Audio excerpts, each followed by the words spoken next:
Hello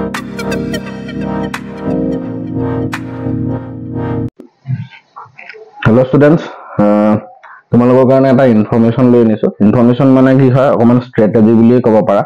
যে 12 pass কৰাৰ পিছত যেতিয়া আমাৰ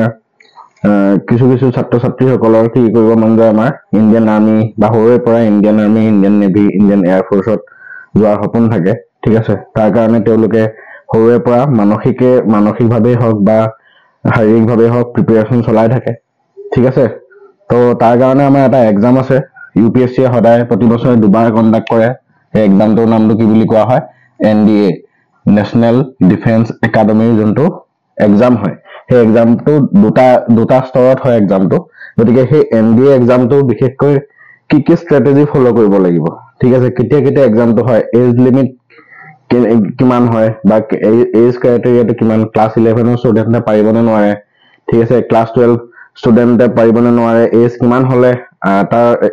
হলে আমি এপ্লাই কৰিব নোৱাৰো। ঠিক আছে, কি কিতাপ পঢ়িব লাগিব, কেনেকে তোমাৰ মেথমেটিক্সৰ কাৰণে, কেনেকে তুমি GK খনৰ কাৰণে, কেনেকে কাৰেণ্ট এফেয়াৰ্ছ প্ৰিপাৰেচন কৰিব লাগিব, সেইখিনি গোটেই ইনফৰমেশন মই ইয়াত দিম। আৰু লগতে আমাৰ অসমৰ যোনটো কম্বাইন্ড ইঞ্জিনিয়াৰিং এন্ট্ৰেন্স এক্সাম হয়, CEE, ঠিক আছে, সেই এক্সামটো মই কিছুমান গুৰুত্বপূৰ্ণ আইডিয়াছ কিছুমান দিম, যোনখিনি আইডিয়া ফলো কৰিলে মই ভাবো ছাত্ৰ ছাত্ৰীসকলে সুফল লাভ কৰিব। তোমালোকে সেই ষ্ট্ৰেটেজিটো তোমালোকে চাই ল'ব পাৰা। ঠিক আছে, এতিয়া NDA এক্সামটোৰ কথা কওঁ। NDA এক্সামটো প্ৰথমতে NDA 1 বুলি এটা হয়, আৰু এতিয়া এটা NDA 2 বুলি হয়। ঠিক আছে, NDA 1 টো তোমাৰ কি হয়, ফৰ্ম ফিল আপ তোমাৰ ষ্টাৰ্ট হয়। ফৰ্ম ফিল আপ মানে এপ্লিকেশ্যনটো তোমাৰ ষ্টাৰ্ট হয় কেতিয়া, জানুৱাৰী মাহ মানত ওলায়। মিড অফ জানুৱাৰী বা জানুৱাৰী ফাৰ্ষ্ট উইকত তোমাৰ ওলায়। ঠিক আছে, তোমালোকে UPSC যোনটো upsconline.nic.in, ঠিক আছে, upsconline.nic.in এই ৱেবছাইটটোত যদি তোমালোকে যোৱা, ঠিক আছে, এই ৱেবছাইটটোত গ'লে তোমালোকে UPSC এখন কেলেণ্ডাৰ থাকে। ঠিক আছে, সেই কেলেণ্ডাৰখনত তোমালোকে NDA 1 আৰু NDA 2 ফৰ্ম ফিল আপ কেতিয়া হ'ব, ঠিক আছে, কেতিয়া এক্সাম হ'ব, সেইবিলাক ইনফৰমেশন তোমালোকে পাবা। ঠিক আছে, তো বছৰৰ আৰম্ভণিতে তোমালোকে upsc.online.nic.in বা upsc.gov.in ইয়াত গৈ মেলি এই অফিচিয়েল ৱেবছাইটটোত গৈ মেলি তোমালোকে কেলেণ্ডাৰটো ডাউনলোড কৰি ল'ব পাৰিবা। ঠিক আছে, তো NDA 1 আমাৰ ফৰ্ম ফিল আপটো ষ্টাৰ্ট হয় কেতিয়াৰ পৰা, ফৰ্ম ফিল আপ ষ্টাৰ্ট হয় জানুৱাৰী মানৰ পৰা NDA 1ৰ কাৰণে। ঠিক আছে, আৰু এই এক্সামটো তোমাৰ হওঁতে কেতিয়া হয়, এপ্ৰিলত হয়গে। ঠিক আছে, সেইটো NDA 1। এতিয়া NDA 1ত যদি কিছু সংখ্যক ছাত্ৰ ছাত্ৰী বা কিছু কেণ্ডিডেটে যদি এপ্লাই কৰিবলৈ ফুলফিল যোনখিনি ক্ৰাইটেৰিয়া আছে, সেই ক্ৰাইটেৰিয়া খিনি যদি ফুলফিল কৰিব নোৱাৰে, তেওঁলোকে NDA 2 এক্সামটোও দিব পাৰে। NDA 2 এক্সামৰ তোমাৰ ফৰ্ম ফিল আপ তোমাৰ ষ্টাৰ্ট হয়। ফৰ্ম ফিল আপ তোমালোকৰ ষ্টাৰ্ট হয় কেতিয়া, মে' মানৰ পৰা। আৰু এক্সামটো তোমাৰ কেতিয়া হয়, এক্সামটো তোমাৰ ছেপ্টেম্বৰত হয়। ঠিক আছে, এক্সামটো তোমাৰ ক'ত হয়গে, ছেপ্টেম্বৰত হয়গে। তো এইখিনি হৈছে আমাৰ ফৰ্ম ফিল আপ হোৱাৰ ক্ৰাইটেৰিয়া। ঠিক আছে, আৰু NDA এক্সামটো প্ৰথমতে তোমাৰ কি হ'ব, প্ৰথম ষ্টেজ 1। ঠিক আছে, ষ্টেজ 1ত কি হ'ব, তোমাৰ এটা ৰিটেন এক্সাম হ'ব। ঠিক আছে, সেই ৰিটেন এক্সামটো কেতিয়াৰ পৰা কি হয়, প্ৰথমতে তোমাৰ এখন মেথমেটিক্সৰ পেপাৰ থাকে। ঠিক আছে, মেথমেটিক্সৰ এখন পেপাৰ থাকে। সেই পেপাৰখনত কিমান হয়, টোটেল 120 কুৱেশ্যনছ থাকে। ঠিক আছে, মেথমেটিক্সৰ টোটেল কিমান কুৱেশ্যনছ থাকে, 120 কুৱেশ্যনছ, আৰু টোটেল মাৰ্কছ কিমান, 300 মাৰ্কছ। মাৰ্কছ ডিষ্ট্ৰিবিউচন কেনেকুৱা হয়, এটা কুৱেশ্যনত কিমানকে পৰিব, ইয়াত যদি মই চাওঁ এটা কুৱেশ্যনত কিমানকে পৰিব, 2.5 কে যদি 120টা আৰু 30 তুমি ডিভাইড কৰা, কিমান হ'ব, 120, 300, 120, তো কিমান হ'ব, 2.5 মানকে পৰিব। ঠিক আছে, চ' কাৰেক্ট এনচাৰৰ কাৰণে কিমান হয়, 2.5 মাৰ্কছ। যদি এটা কাৰেক্ট এনচাৰ দিব পৰা 2.5 মাৰ্কছ, আৰু ইনকাৰেক্ট যদি হয়, তেতিয়াহ'লে তোমাৰ কি হ'ব, 0.83 মাৰ্কছ তোমাৰ কি হয়, ডিডাক্ট হয়। এতিয়া তোমালোকৰ কেনেকে ডিডাক্ট হ'ব জানানে, ধৰি লোৱা ফৰ এক্সাম্পল তোমাৰ 10টা কুৱেশ্যন তোমাৰ কৰিলা, 10টা কুৱেশ্যনৰ তোমাৰ 5টা শুদ্ধ ওলালে। ধৰি লোৱা 5টা নহয়, তোমাৰ 8টা শুদ্ধ ওলালে, 2টা ভুল ওলালে। সেই 8টা তুমি 2.5 কে যদি মাল্টিপ্লাই কৰা, যিমান হ'ব, ঠিক আছে, 20 মাৰ্ক হ'ব। ঠিক আছে, 8টা 2.5 কে কিমান মাৰ্কছ হ'ব, তোমাৰ 20 মাৰ্ক হ'ব। এতিয়া 2টা তুমি ৰং কৰিলা নহয়, 2টা ৰং কৰিলা, সেই ৰং যে কৰিলা সেই 20 পৰা তোমাৰ 0.83 মাইনাছ হ'ব বুজি পালা নে নেগেটিভ মাৰ্কিংটো এনেকুৱা সিস্টেমত হয় ঠিক আছে সো প্ৰথমতে স্টেজ 1 ৰ প্ৰথম তোমাৰ পেপাৰ 1 ঠিক আছে এখন আছে পেপাৰ 1 তো পেপাৰ 1 ত তোমাৰ কি আছে ম্যাথমেটিক্স 120 টা question 300 marks correct 2.5 marks for each correct answer incorrect কাৰণে 0.83 আৰু পেপাৰ 2 ঠিক আছে পেপাৰ 2 কাৰণে কি হয় পেপাৰ 2 কাৰণে তোমাৰ GA plus English GA মানে general aptitude test GAT বুলি কয় আসলতে short form GAT general aptitude test plus English এটো টোটাল 200 marks থাকে 200 marks আসলতে 200 marks paper 2 হয় paper 2 GAT plus English plus GK সোমাই থাকে GK section total 400 marks থাকে GK section আৰু সেই GK section তো তোমাৰ কোন সোমাই থাকে current affairs সোমাই থাকে current affairs plus static GK যেনেকে static GK history polity जो মানে ধৰি লয় যদি আছে history polity economics geography ঠিক আছে science and tech এইবিলাক science and tech এইবিলাক staticও হয় current affairs হয় static তোমাৰ history part to static হয় polity part to static হয় polityও কিছুমান dynamic part মানে current affairs amendment হৈ থাকে যে তো সেই amendment বিলাক তোমাৰ সব current affairs পৰিব মানে GK বুলি ক'লে তোমাৰ static plus current affairs ঠিক আছে static plus dynamic CA means current affairs so total 4 marks থাকে ইয়াত এটা কোৱেশ্চনত কি হ'ব ইয়াত এটা কোৱেশ্চনত তোমাৰ 4 marks কে থাকে 4 marks কে থাকে ঠিক আছে আৰু যদি ৰং হলে তোমাৰ কিমান কে ডিডাক্ট হ'ব তোমাৰ 1.83 কে 1.33 কে ডিডাক্ট হ'ব কাটি দিব ঠিক আছে পেপাৰ 2 তোমাৰ কি হ'ব পেপাৰ 2 4 মাৰ্কস থাকে প্ৰতিটো এটা কাৰেক্ট আনসাৰ আৰু ৰং হলে 1.33 মাৰ্ক কি হয় ৰং হয় পেপাৰ 2 কি থাকিব GAT মানে general aptitude test plus English হেটো থাকিব 200 মাৰ্ক আৰু GK থাকিব 400 মাৰ্ক ঠিক আছে তো ইয়াত দেখিছানে তোমাৰ কি বুলি আছে মই এখিনি বস্তুখিনি বেসিক কথাখিনি কৈ দিলো যে এক্সামটো কেতিয়া হয় ফৰ্ম ফিলআপ কেতিয়া পৰা স্টাৰ্ট হ'ব পেপাৰ কি থাকিব এইখন যে পেপাৰটোত এই GAT প্লাস GAT ইংলিশ আৰু GK দুইটা সোমাই থাকিব ঠিক আছে GAT মানে জেনাৰেল এপ্টিটিউড টেষ্ট তাত ইংলিশ এবিলাক সোমাই থাকিব জেনাৰেল এপ্টিটিউড টেষ্ট মানে আৰু লগতে ইংলিশ থাকিব আৰু তোমাৰ ইয়াত মুঠতে GK পেপাৰ এখন থাকিব তাত হিষ্ট্ৰি পলিটি জিওগ্ৰাফি এভৰিথিং সোমাই থাকিব কাৰেন্ট এফেয়াৰ্স সব সোমাই থাকিব এটা কোৰ পৰা কি পঢ়িব লাগে মই এটো কৈ আছো বাৰু ঠিক আছে আৰু কোড মাৰ্কিং সিস্টেমটো কেনেকুৱা তাৰ আগতে আমি এটো কৰিব লাগিব যে তোমাৰ এজ ক্ৰাইটেৰিয়াটো কি এজ লা বহুত মানে কনফিউজিং হৈ থকা দেখা যায় যে আমাৰ যোনটো UPSC যেতিয়া তুমি অফিচিয়েল ওয়েবসাইটত যাবা গৈ মেলি যেতিয়া তাৰ NDA ক্ৰাইটেৰিয়া বিলাক চাবলৈ যাবা এতিয়া দুনাতুনে জিটি কয় গতিকে তোমালোকে সদায় ৰিলাই হবা গভৰ্নমেন্ট যোনটো ওয়েবসাইট ন গভৰ্নমেন্ট ওয়েবসাইটতে সদায় ডিপেন্ড হৈ থাকিবা ঠিক আছে কাৰণ কিছু গভৰ্নমেন্ট ওয়েবসাইটত হে প্ৰকৃত তোমাৰ ইনফৰমেশনটো থাকে তো জেনাৰেলি তোমাৰ এজটো কিমান হয় 16.5 ইয়াৰ্ছৰ পৰা 19.5 ইয়াৰ্ছ এইটো ৰেঞ্জত মানে 16.5 ইয়াৰ্ছৰ পৰা তুমি প্ৰিপেয়াৰ কৰিব পাৰিবা মানে 16.5 ইয়াৰ্ছৰ পৰা তুমি এপ্লাই কৰিব পাৰিবা আপ টু 19.5 ইয়াৰ্ছত এপ্লাই কৰিব নোৱাৰা তুমি একাডেমি জয়েন কৰাৰ লগত তোমাৰ এজটো কিমান হ'ব লাগিব 19.5 হ'ব লাগিব মানে 16.5 ইয়াৰ্ছৰ পৰা তুমি এটেম্পটো লৈ পেলাই যিমানটা এটেম্প তুমি নিজে কাউন্ট কৰিব পাৰা যেতিয়া 16.5 ইয়াৰ্ছ তোমাৰ হ'ব ঠিক আছে 16.5 ইয়াৰ্ছ যেতিয়া তোমাৰ হ'ব সেই তেতিয়াৰ পৰা তুমি এপ্লাই কৰিব পাৰিবা একাডেমি জয়েন কৰাৰ লাগে তোমাৰ এজটো কিমান হ'বগে 19.5 ইয়াৰ্ছ হ'বগে ঠিক আছে এটা 11 ষ্টুডেন্টে এপ্লাই কৰিব পাৰিবানে যদিহে তোমাৰ এজটো এই ৰেঞ্জটোৰ ভিতৰত থাকে তো ডেফিনেটলি তুমি পাৰিবা কিন্তু তাৰ কাৰণে তুমি কি কৰিব লাগিব 12 সিলেবাসটো তোমাৰ ওচৰত থাকিব লাগিব বা 12 ক্লাস 12 যিখিনি তোমাৰ ম্যাথমেটিক্স হক ফিজিক্স কেমিষ্ট্ৰি এইবিলাক তুমি জানিব লাগিব কাৰণ জেনাৰেল এপ্টিটিউড টেষ্ট খনত ফিজিক্স কেমিষ্ট্ৰি বায়োলজিও কিছু পৰিমাণ থাকে এনভায়ৰনমেন্টৰ বস্তুও থাকে পেপাৰটো মই কি বুলি কৈছিলো GAT মানে general aptitude test plus English আছিল নে সেই জেনাৰেল এপ্টিটিউড টেষ্ট পেপাৰখনত তোমাৰ ফিজিক্স কেমিষ্ট্ৰি বায়োলজি এনভায়ৰনমেন্ট এইবিলাক অলপ কোৱেশ্চন সোমাই থাকে ঠিক আছে তাৰপিছত তোমাৰ লগতে কি হ'ব কাৰেন্ট এফেয়াৰ্স মানে GK সেকশনত কাৰেন্ট এফেয়াৰ্স হিষ্ট্ৰি জিওগ্ৰাফি এইবিলাক সোমাই থাকে তো তুমি ফাৰ্স্ট ইয়াৰটো এপ্লাই কৰিব পাৰিবা যদি ফাৰ্স্ট ইয়াৰত থাকে তোমাৰ এজ লিমিটটো 16.5 বা 16.5 তকে প্লাস হয় তেতিয়া তুমি পাৰিবা এপ্লাই কৰিব এনে জেনাৰেলি 12 এপিয়াৰিং বিলাকও পাৰে 12 পাস 12 পাস হোৱা কিনিও পাৰে যদি তোমাৰ এই ৰেঞ্জটোৰ ভিতৰত থাকে ঠিক আছে একাডেমি জয়েন কৰা লাগে তোমাৰ এজটো 19.5 ইয়াৰ্ছ হ'বগে লাগিব ঠিক আছে তো এইটো হৈছে এনডিএ ক্ৰাইটেৰিয়াটো ঠিক আছে এতিয়া বুকস কি পঢ়িবা বুকস মানে দুখন বুক আছে জেনেৰেলি এতিয়া তোমাৰ মানে কি হ'ব ডাঙৰ ডাঙৰ কিতাপ ল'ব দৰকাৰ নাই এতিয়া তোমালোকে এতিয়া চোৱা এটো কি তোমালোকৰ যদি আগতে এপ্লাই কৰি থৈ দিছা জানুৱাৰী মাহৰ এনডিএ 1 টোৰ কাৰণে যদি তোমালোকে এপিআই হ'ম বুলি ভাবিছা তাৰ মানে এনডিএ 1 ৰ ফৰ্ম ফিলআপ তোমাৰ জানুৱাৰীতে হৈ গ'ল এতিয়া এপ্ৰিলত তোমাৰ কি হ'ব এনডিএ 1 ৰ এক্সাম হ'ব যদি ফৰ্ম ফিলআপ কৰি থৈছা তোমালোকে এনডিএ 1 ৰ এক্সামটো এপ্ৰিলত তোমালোকে বহিব লাগিব যদি কোনবাই ভাবিছা না মই এনডিএ 2 দিম সেপ্টেম্বৰত দিম ঠিক আছে মে মাহতে তোমাৰ ফৰ্ম ফিলআপটো ষ্টাৰ্ট হ'ব আৰু সেপ্টেম্বৰ মাহত তুমি এপিআই হ'ব পাৰিবা তো তাৰ কাৰণে তোমালোকে প্ৰথমতে মেথছৰ কাৰণে দেই মই মেথছৰ কাৰণে কৈছো তোমাৰ এখন মক টেষ্টৰ কিতাপ লৈ ল'বা যিমান পাৰা মক টেষ্ট কৰিবা এনডিএ মক টেষ্ট তো দুখন কিতাপ সাধাৰণতে মানে কি এনডিএ কেণ্ডিডেটছ বিলাকে লোৱা দেখো এখন হৈছে পাথ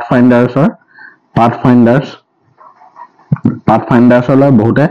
আৰু এখন লয় মিছন এনডিএ এই মিছন এনডিএ কিতাপখন ভাল এইটো কাৰণে তাত মানে বস্তুবিলাক সব বস্তু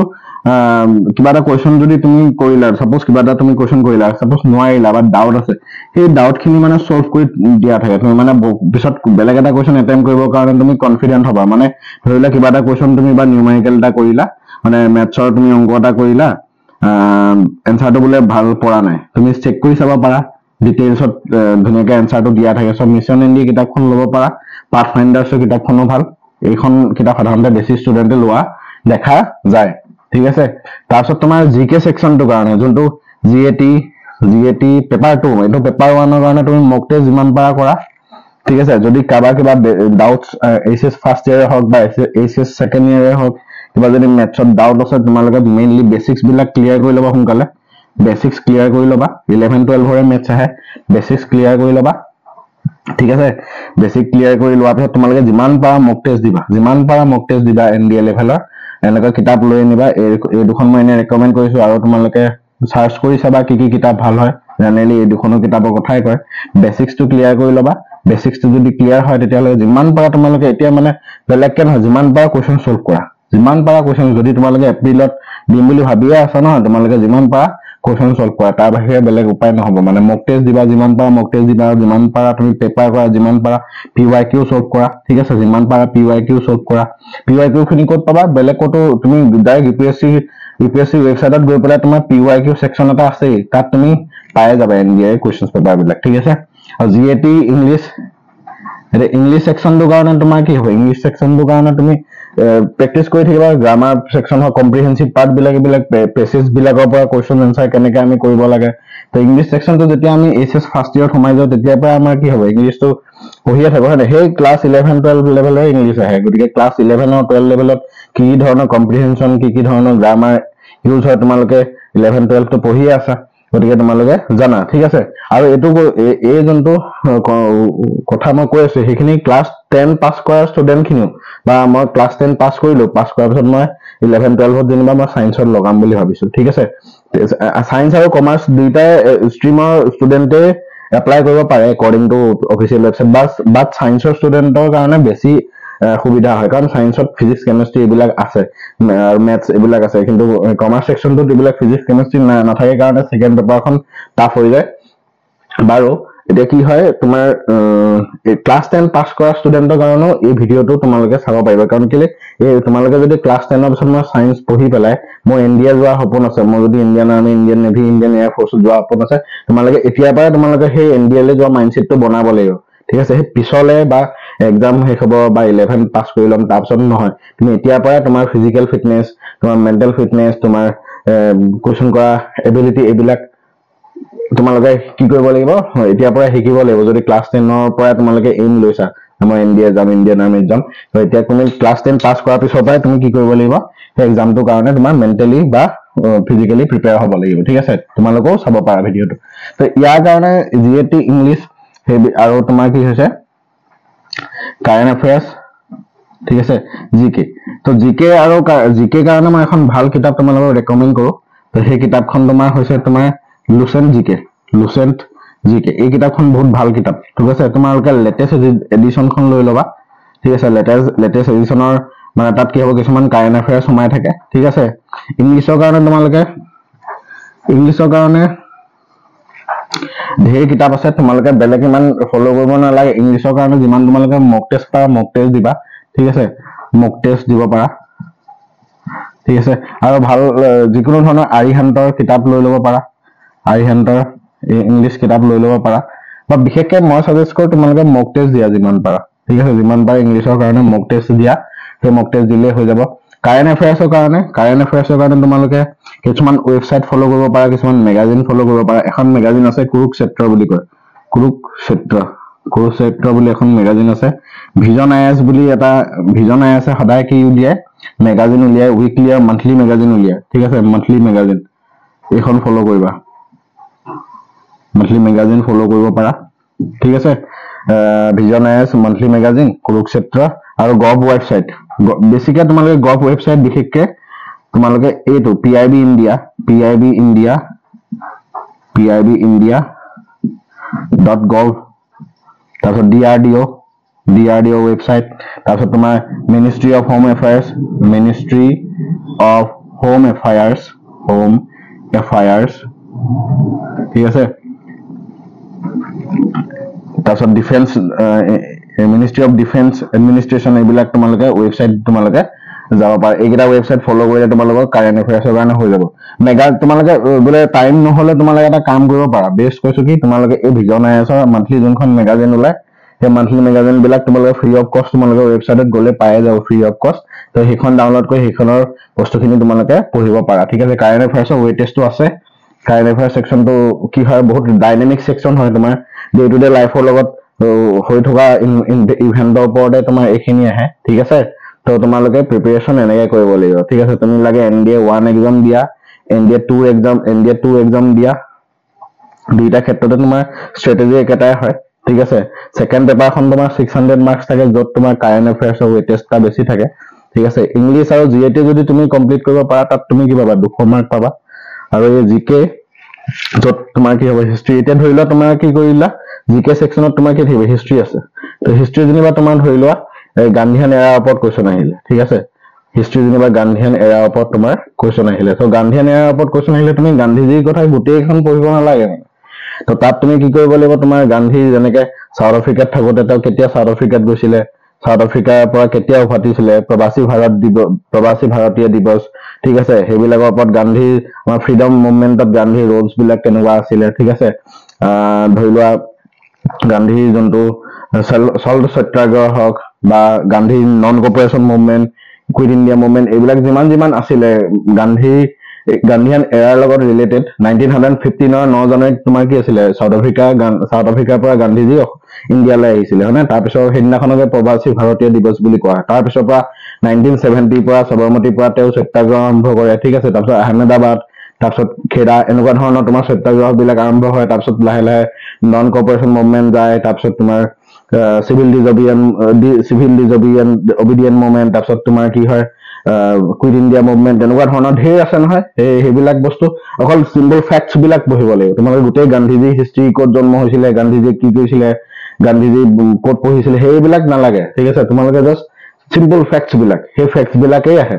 জিকে সেকশনত ঠিক আছে তো তোমালোকে গোটেই কিতাপখনৰ মানে মাষ্টাৰ্ছ কৰিব নালাগে সেই কি বুলি কয় সাবজেক্টৰ ওপৰত সেই সাবজেক্টৰ যোনখিনি বেছিক দৰকাৰ হয় সেইখিনি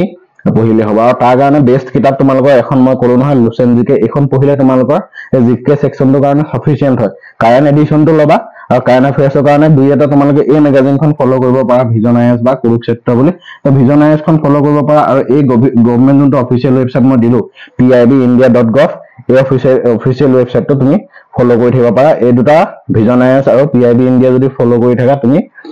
ডেফিনেটলি তোমাৰ কাৰেণ্ট এফেয়াৰ্স সেকশনটো ষ্ট্ৰং হৈ যাব ঠিক আছে মেথছৰ সেকশনটো চোৱা মেথছৰ এতিয়া যেহেতু দেখিলা মেথছৰ এখন কমপ্লিট পেপাৰ আহে মেথছত তোমাৰ ৱেটেজ আটাইতকৈ বেছি কৰ থাকে ঠিক আছে মই দুখন পেপাৰ NDA 1 আৰু NDA 2 পেপাৰ দুখন মই চাইছিলো চাওঁতে মই আটাইতকৈ দেখা পালো যে আটাইতকৈ বেছি ৱেটেজ কৰ থাকে বেছি মেথছৰ যোনটো ৱেটেজ আটাইতকৈ বেছি থাকে সেই ৱেটেজ বেছি থকা সেকশনটো হৈছে এলজেব্ৰা ঠিক আছে এলজেব্ৰা 2D 3D জিওমেট্ৰি ঠিক আছে এইবিলাকতো লাগিবই চোৱা 2D 3D জিওমেট্ৰি এভিয়েশন এইবিলাকতো লাগিবই ডেফিনেটলি জিওমেট্ৰি কনসেপ্টটো লাগিবই ঠিক আছে এলজেব্ৰা 2D 3D জিঅমেট্ৰি ট্ৰিগোনোমেট্ৰি এইবিলাকতো লাগিবই এইবিলাক তোমাৰ এংগলছৰ কথা প্ৰজেকশ্যনৰ কথা প্লেন এখন তুমি এয়াৰ ফৰ্চত গলা কিমান এংগলত প্ৰজেকশ্যন কৰিব লাগিব তো এইবিলাকতো তোমালোকে নিজে ভাবা তুমি য'ত গৈছা তাৰ ৰিলেটেড মেথমেটিক্স বিলাক বেছি ওয়েটেজ থাকিব so algebra 2D 3D and ট্ৰিগোনোমেট্ৰি বহুত ওয়েটেজ থাকে ঠিক আছে ট্ৰিগোনোমেট্ৰি তাৰপিছত তোমাৰ এইকেইটা আটাইতকৈ বেছি ওয়েটেজ এইকেইটা থাকে তাৰপিছত তোমাৰ ফলোড বাই এইকেইটা মেইন তোমাৰ তাৰপিছত তোমাৰ কি আহি যায় তাৰপিছত তোমাৰ আহিব ডিফাৰেন্সিয়েল ইকুৱেশ্যনছ আহে ইন্টিগ্ৰেশ্যন আহে মানে ইন্টিগ্ৰেলছ আহে তাৰপিছত কি আহে তাৰপিছত মেট্ৰিচেছ আহে মেট্ৰিচেছ সেকশনটো আহে তাৰপিছত তোমাৰ অলপ অংশ প্ৰবাবিলিটি এণ্ড ষ্টেটিষ্টিক্স এই পাৰ্টকেইটা আহে ষ্টেটিষ্টিক্স ঠিক আছে এইকেইটা পাৰ্ট তোমাৰ বেছিকেলি আহে আটাইতকৈ ওয়েটেজ থকা মেথছৰ পাৰ্টটো হৈছে এইকেইটা তো এইকেইটা যদি তুমি ভালকে চাই যোৱা নহয় তোমাৰ মেথছৰ পেপাৰখন ক্লিয়াৰ হৈ যাব ঠিক আছে তো এইকেইটা অলপ এইটো অংশ আছে তোমালোকে চাব পাৰা এইকেইটা ওয়েটেজ বেছি তাৰপিছত ডিই ইন্টিগ্ৰেলছ এইবিলাক বস্তু আছে ঠিক আছে এনডিএ কাৰণে তোমালোকে এইখিনি প্ৰিপাৰেচন কৰা যিখিনি মই বস্তু ক'লো সেইখিনি তোমালোকে ফলো কৰা তোমালোকৰ টাইম এতিয়াও আছে ঠিক আছে চাবা 19.5 ইয়াৰ্ছ হোৱা আগতে যাতে তোমালোকে এনডিএ একাডেমি দেহৰাদুনত থকা এনডিএ একাডেমিখনত যাতে জইন কৰিব পাৰা সেইটো মটিভ লৈ যদি পঢ়িছা তোমালোকৰ ভাল হ'ব ঠিক আছে এটা CW কাৰণে চোৱা CW কাৰণে তোমালোকে কি হয় এতিয়া চোৱা তোমালোকে যদি CW কাৰণে CW এপিয়াৰ হ'ম বুলি ভাবিছা তোমালোকে JW কাৰণে পঢ়া ঠিক আছে কাৰণ কম্পেয়াৰিটিভলি দেখা যায় যে JWতকে CW টো সাধাৰণতে অকমান কোৱেশ্যনৰ ষ্টেণ্ডাৰ্ডটো অকমান কম হয় ঠিক আছে JW টো কোৱেশ্যনটো ষ্টেণ্ডাৰ্ডটো বহুত বেছি থাকে CW অলপ কম হয় তাৰ কাৰণে তুমি কি কৰিব লাগিব প্ৰথম তুমি NCERT ফলো কৰা ঠিক আছে ইয়াত টোটাল কোৱেশ্যনছ কিমান আহে 120 কোৱেশ্যনছ আহে 120 কোৱেশ্যনছ 4 মাৰ্কছ ইচ হয়নে আৰু 1 মাৰ্ক ডিডাক্ট ঠিক আছে এটো তোমাৰ 3 আৱাৰ্ছৰ হয় আৰু কোনে দিব পাৰে 17 ৰ পৰা 21 ইয়াৰ্ছ ভিতৰত দিব পাৰে ঠিক আছে CW এক্সামটো NCERT টো তুমি বেসিক টো ক্লিয়াৰ কৰিবৰ কাৰণে NCERT ফলো কৰি লবা এবাৰ তাৰপিছত ৰেফাৰেন্স বুক ল'ব পাৰা কিছুমান ৰেফাৰেন্স বুক ল'ব পাৰা ৰেফাৰেন্স বুক ভাল ৰেফাৰেন্স বুক আছে তুমি হেৰি এই কনসেপচুৱেল ফিজিক্স খন ল'ব পাৰা তাৰ কোৱেশ্যনছ বিলাক কৰি চাব পাৰা অকমান কোৱেশ্যনছ বিলাক ভাল HC বাৰ্মাৰ কনসেপচুৱেল ফিজিক্স খন ল'ব পাৰা আৰু PYQ সলভ কৰিবা PYQ মানে কিছুমান কোৱেশ্যন PYQ ৰিপিট মাৰে বুলি মানে শুনিছো PYQ সলভ কৰিব পাৰা ঠিক আছে যিমান PYQ আছে PYQ বিলাক সলভ কৰিবা এই CW এক্সামটো কি অসমৰ যোনবিলাক ইঞ্জিনিয়াৰিং কলেজ আছে আসাম ইঞ্জিনিয়াৰিং কলেজ ঠিক আছে যোৰহাট ইঞ্জিনিয়াৰিং কলেজ জিষ্ট হক ঠিক আছে কোকৰাঝাৰ এখন আছে ধেমাজি এখন আছে ইঞ্জিনিয়াৰিং কলেজ তোমালোকে এইবিলাকত জয়েন কৰিবলৈ হলে CW এক্সামটো দিব পাৰা কিন্তু তোমালোকে মটিভটো JW লৈ বুলিহে পঢ়িবা যদি CW টো দিব বিচাৰা CW লৈ পেলাই CW ৰ মটিভটো লৈ পেলাই নপঢ়িবা JW মটিভটো লৈ পেলাই পঢ়িবা CW কাৰণে তো তোমাৰ CW এইগিটা NCERT ৰেফাৰেন্স বুক তুমি কনসেপচুৱেল ফিজিক্স ফলো কৰিব পাৰা প্ৰদীপ সিৰিজৰ কিছুমান আছে প্ৰদীপ সিৰিজ ঠিক আছে প্ৰদীপ সিৰিজৰ আছে তাৰপিছত তোমাৰ SL আৰোৰা ঠিক আছে এইবিলাক তোমালোকে ফলো কৰিব পাৰা তাৰপিছত তোমালোকে মক টেষ্ট কৰিবা ঠিক আছে মক টেষ্টৰ কাৰণে স্যাম্পল পেপাৰ বা মক টেষ্ট লৈ আনিবা আৰু মক টেষ্টৰ কোৱেশ্যনছ বিলাক খুব লগাব এতিয়া কাৰণ চোৱা এতিয়া তোমাৰ SS বৰ্ডছৰ এক্সামৰ কথা বেলেগ আৰু এনেকুৱা ধৰণৰ এন্ট্ৰেন্স এক্সামৰ কথা বেলেগ এন্ট্ৰেন্স এক্সামত তুমি যিমান পাৰা কোৱেশ্যন সলভ কৰিব লাগিব আৰু যিমান পাৰা কোৱেশ্যন সলভ কৰা তেতিয়া তোমাৰ কি হ'ব এইখিনি বস্তু ক্ৰেক কৰাত তোমাৰ সুবিধা হ'ব ঠিক আছে আৰু এবাৰতো পাৰি ঠিক আছে বহুতে কয় এবাৰত এক্সামটো ক্লিয়াৰ নহয় এবাৰতো পাৰি যদি তোমাৰ প্ৰপাৰ ষ্ট্ৰেটেজিটো তুমি যদি ফলো কৰা ঠিক আছে তোমাৰ যদি এম আছে যে মই CW ক্ৰেক কৰিম বা মই NDA একাডেমিত জয়েন কৰিমই তো হেতু যদি তোমাৰ এটা ইচ্ছা আছে সো ডেফিনেটলি তুমি পাৰিবা প্ৰপাৰ ষ্ট্ৰেটেজিটো ফলো কৰিব লাগিব ঠিক আছে এখিনি মই যিমানখিনি নলেজ বা যিমানখিনি মই ৰিসাৰ্চ কৰি পেলাই বস্তু কিছুমান পালো সেই বস্তুখিনি ঠিক আছে সেই বস্তুখিনি মই ষ্টাডি কৰি পেলাই তোমালোকৰ আগত মই কিছুমান কনসেপ্ট মানে জনা বস্তু কিছুমান মই দাঙি ধৰিলো ঠিক আছে কিবা ডাউটছ থাকিলে তোমালোকে জনাবা তোমালোকৰ ভাল হওক জয় অসম